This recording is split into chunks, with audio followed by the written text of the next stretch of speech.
Hey guys, Scott Jelinski, Modern Samurai Project. Thanks for joining me again for one of these opinionated instructional videos, whatever the hell you want to call them, but I appreciate you joining me.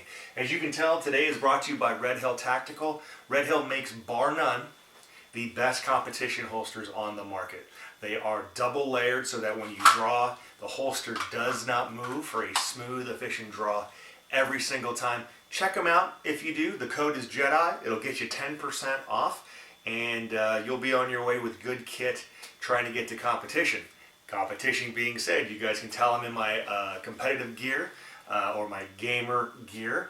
And I want to talk to you about why you should go out there and compete. At least try it. If it's not for you, cool, but there's so many reasons why it might be for you, especially if you are self-defense / tactically minded. Okay. The first thing is I need you guys to be honest with yourself. When you go to a class, which may be self-defense minded, and you say to yourself, well, I'm only trying to make myself better, I'm not competing against the other people in the class. That's bullshit. You need to stop lying to yourself. You are comparing yourself at least against one other person in that class to gauge your improvement or something to that effect, right? And if you're not, because the instructor's using a shot timer, you're gauging yourself against a shot timer. Kind of sounds like a match to me. But think about it. A big class is what, 20 people? So you're comparing yourself against 1 versus 19 people. You train what? If you're really on the training circuit really well, or a training schedule really well, that's 1 class a quarter, and you're doing it 4 times a year. I compete anywhere from 4 to 8 times a month, and the number of people at those matches are anywhere from 30 to 300 for a major match. Okay, every time I go to a match, I learn something. And what are those things that I learned? I'm learning how to outsmart a stage, how my fellow competitors move, shoot, plan, all those other things. And guess what? I get my shit pushed in. Everybody does.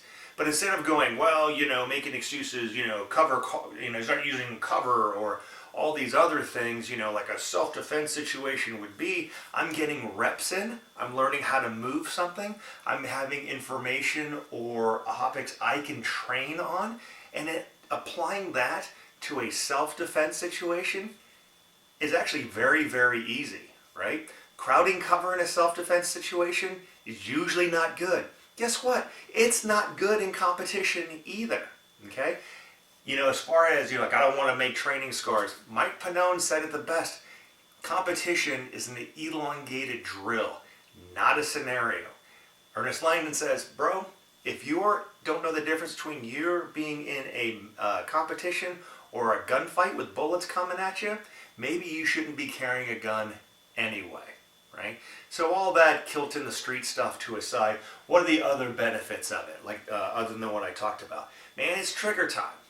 B, I'm put into a situation that I did not plan or know, like you guys are doing with your drills on a square range. That's great if you're good.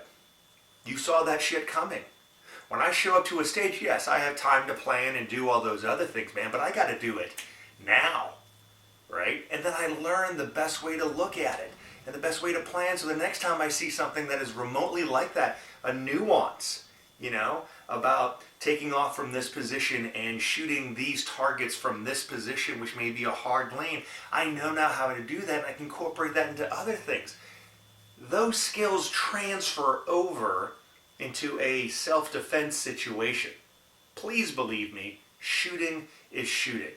If you don't believe me, there's plenty of other guys who are on duty, okay, either now or retired, that shoot competitively, and they're awesome.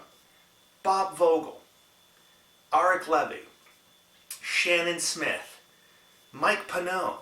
Mike Pannone, guys, he was a MARSOC guy that got bored and then went to Delta. He is a 3-division master. Who else is up there? Some friends of mine. Ron Francisco, Jerry Tetreault, Brett Davenport. I can't tell you what they do. They work for a 3-letter agency, right? And they compete on the regular. GMs and master class guys. Brian Giovannini, another 3-letter agency guy. Look these guys up, watch their videos, and stop making excuses. Get out there, Get your shit pushed in, be embarrassed, learn, and get better. Because shooting is shooting. Jedi rant over. Hey guys, as usual, be good, stay safe, get trading. See you next time.